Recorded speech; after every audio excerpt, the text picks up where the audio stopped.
ನೀವು ಅಡಿಕೆ ಗಿಡಗಳಿಗೆ ಕೋಳಿ ಗೊಬ್ಬರ ಬಳಸ್ತಾ ಇದ್ರೆ ಈ ವಿಡಿಯೋವನ್ನು ಪೂರ್ತಿಯಾಗಿ ನೋಡಿ. ನಮಸ್ಕಾರ ಎಲ್ರಿಗೂ. ನಿಮ್ಮಲ್ಲಿ ಅನೇಕರು ಅಡಿಕೆ ಗಿಡಗಳಿಗೆ ಕೋಳಿ ಗೊಬ್ಬರ ಬಳಸ್ತಾ ಇರ್ತೀರ.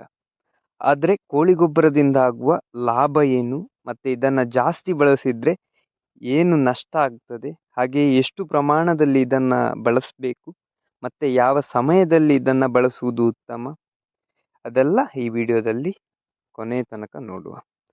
ಅದ್ರ ಜೊತೆಗೆ ನಾನೊಂದು ನಿಮಗೆ ತುಂಬ ಇಂಪಾರ್ಟೆಂಟ್ ಆಗಿರೋ ಒಂದು ವಿಷಯವನ್ನು ಕೊನೆಯಲ್ಲಿ ಹೇಳ್ತೇನೆ, ಹಾಗಾಗಿ ವಿಡಿಯೋವನ್ನು ಕೊನೆಯ ತನಕ ನೋಡಿ. ಸೊ ಮೊದಲಿಗೆ ಎಷ್ಟು ಕೋಳಿ ಗೊಬ್ಬರ ಬಳಸಬೇಕು ಒಂದು ಗಿಡಕ್ಕೆ ಅಂತ ನೋಡುವ. ಸೊ ನಿಮ್ಮಲ್ಲಿ ಅನೇಕರಿಗೆ ಇದೊಂದು ಡೌಟ್ ಇದ್ದೇ ಇರ್ತದೆ. ನಾನು ಮೊನ್ನೆ ಒಂದು ಇನ್ಸ್ಟಾಗ್ರಾಮಲ್ಲಿ ಒಂದು ವಿಡಿಯೋ ನೋಡಿದೆ. ಪಾಪ ಅವರು ಹೊಸ ರೈತರು ಇರಬೇಕು. ಅವರು 1 ಲೋಡ್ ಕೋಳಿ ಗೊಬ್ಬರವನ್ನು ಡೈರೆಕ್ಟ್ ಆಗಿ ತಂದು ಅವರ 1 ರಿಂದ 2 ವರ್ಷದ ಅಡಿಕೆ ಸಸಿಗಳಿಗೆ ಡೈರೆಕ್ಟ್ ಆಗಿ ಹಾಕಿದ್ರು. ಅವರು ಪಾಪ ನೆಕ್ಸ್ಟ್ ವಾರ ವಿಡಿಯೋ ಮಾಡಿ ಹಾಕ್ತಾ ಇದ್ರು, ಅಡಿಕೆ ಗಿಡಗಳೆಲ್ಲ ಸತ್ತು ಹೋಗ್ತಾ ಇದೆ, ಅಂದ್ರೆ ಸುಟ್ಟು ಹೋಗ್ತಾ ಇದೆ ಅಂತ. ಈ ತಪ್ಪನ್ನ ನೀವು ಖಂಡಿತವಾಗಿ ಮಾಡಲಿಕ್ಕೆ ಹೋಗಬೇಡಿ. ಕೋಳಿ ಗೊಬ್ಬರ, ನಿಮ್ಮ ಬ್ರಾಯ್ಲರ್ ಕೋಳಿ ಏನಿರ್ತದೆ ಅದು ತಿಂದರೆ ಹೇಗೆ ನಿಮಗೆ ಬಾಡಿಗೆ ಹೀಟ್ ಆಗ್ತದೋ ಅದೇ ಥರ ಕೋಳಿ ಗೊಬ್ಬರ ಸಹ ನಿಮ್ಮ ಅಡಿಕೆ ಗಿಡಗಳಿಗೆ ತುಂಬಾನೇ ಹೀಟ್ ಆಗುವಂಥ ಒಂದು ವಸ್ತು. ನೀವೇನಾದರೂ ಅತಿಯಾಗಿ ಕೋಳಿ ಗೊಬ್ಬರವನ್ನು ನಿಮ್ಮ ಅಡಿಕೆ ಸಸಿಗಳಿಗೆ ಬಳಸ್ತಾ ಇದ್ರೆ ಅಡಿಕೆ ಸಸಿಗಳು ಸುಟ್ಟು ಹೋಗುವ ಸಾಧ್ಯತೆ ಕೂಡ ಇರ್ತದೆ.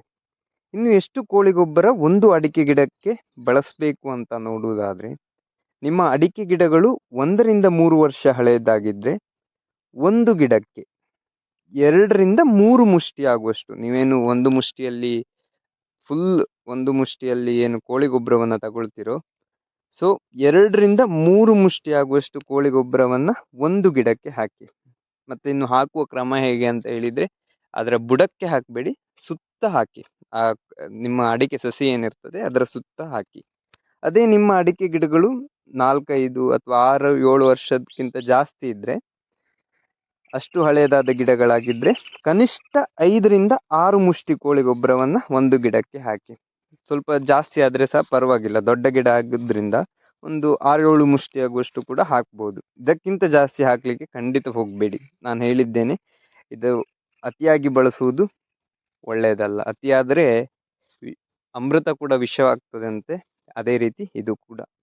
ಇನ್ನು ಮುಂದಿನ ವಿಷಯಕ್ಕೆ ಹೋಗುವುದಾದ್ರೆ, ಯಾವ ಕ್ರಮದಲ್ಲಿ ಕೋಳಿ ಗೊಬ್ಬರ ಬಳಸಬೇಕು ಅಂತ. ಸೊ ನಿಮ್ಮಲ್ಲಿ ಅನೇಕ ರೈತರು ಏನು ಮಾಡ್ತಾರೆ ಅಂದರೆ, ಬರೀ ಕೋಳಿ ಗೊಬ್ಬರವನ್ನು ಮಾತ್ರ ಹಾಕಿ ಅಡಿಕೆಗೆ ಬುಡ ಮಾಡ್ತಾ ಇರ್ತಾರೆ. ಆ ತಪ್ಪನ್ನು ನೀವು ಮಾಡಬೇಡಿ. ಕೋಳಿ ಗೊಬ್ಬರ ಹಾಕಲಿಕ್ಕೆ ಇದ್ರೆ ಮುಂಚೆ ಸಗಣಿ ಗೊಬ್ಬರವನ್ನು ಕನಿಷ್ಠ 1 ಬುಟ್ಟಿ ಆಗುವಷ್ಟು ನಿಮ್ಮ ಒಂದೊಂದು ಅಡಿಕೆ ಗಿಡಗಳಿಗೆ ಹಾಕಿ. ಅದಾದ ಮೇಲೆ ಅದರ ಮೇಲೇನೆ ನಾನು ಹೇಳಿದಷ್ಟು ಕೋಳಿ ಗೊಬ್ಬರವನ್ನು ಸೇರಿಸಿ. ಈ ಸಗಣಿ ಗೊಬ್ಬರ ಹಾಕುವುದರಿಂದ ಏನಾಗ್ತದೆ ಅಂತ ಹೇಳಿದರೆ, ಕೋಳಿ ಗೊಬ್ಬರದಕ್ಕಿಂತ 10 ಪಟ್ಟು ಸಗಣಿ ಗೊಬ್ಬರ ಶ್ರೇಷ್ಠ.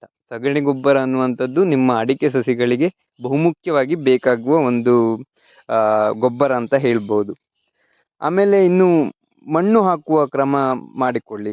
ಈ ಕೋಳಿ ಗೊಬ್ಬರ ಮತ್ತು ಸಗಣಿ ಗೊಬ್ಬರವನ್ನು ಹಾಕಿದ ಮೇಲೆ ಮಣ್ಣು ಹಾಕಿ. ನಿಮ್ಗೇನಾದರೂ ರಾಸಾಯನಿಕ ಗೊಬ್ಬರ ಹಾಕಬೇಕಂತ ಇದ್ರೆ ಸಹ ಸ್ವಲ್ಪ ಫಸಲು ಬರಲಿಕ್ಕೆ ಒಂದು ಸ್ವಲ್ಪ ಪೊಟ್ಯಾಷನ್ನು ಸಹ ಸೇರಿಸ್ಬೋದು. ಇದು ಸರಿಯಾದ ಕ್ರಮ. ಹಾಗೆಯೇ ಇದರಿಂದ ನಿಮ್ಮ ಗಿಡಗಳಿಗೆ ಅತ್ಯಂತ ಹೆಚ್ಚು ಫಲವತ್ತತೆ ದೊರೆತು ನಿಮ್ಮ ಅಡಿಕೆ ಗಿಡಗಳು ದಷ್ಟಪುಷ್ಟವಾಗಿ ಬೆಳೀಲಿಕ್ಕೆ ಸಹಾಯ ಮಾಡ್ತದೆ.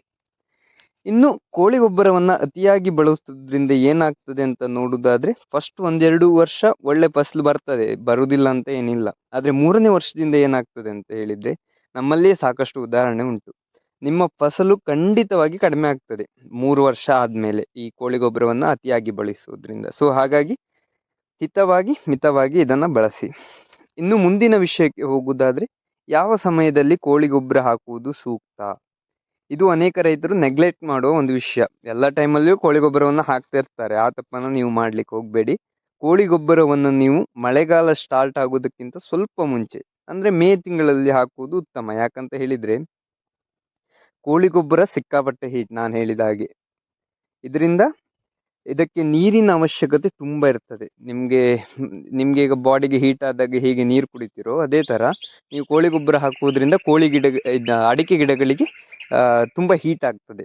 ಹಾಗಾಗಿ ಅದಕ್ಕೆ ನೀರಿನ ಅವಶ್ಯಕತೆ ಕೂಡ ಜಾಸ್ತಿ ಇರ್ತದೆ. ಸೊ ಮಳೆಗಾಲದಲ್ಲಿ ನೀರಿಗೆ ಯಾವ ತೊಂದರೆ ಆಗದ ಕಾರಣ ನೀವು ಇದನ್ನು ಮೇ ತಿಂಗಳಲ್ಲಿ ಹಾಕುವುದು ಉತ್ತಮ. ನೆಕ್ಸ್ಟ್ ತಿಂಗಳಿಂದ ಮಳೆ ಸ್ಟಾರ್ಟ್ ಆಗ್ತದೆ, ಹಾಗಾಗಿ ಒಳ್ಳೆಯದಾಗ್ತದೆ.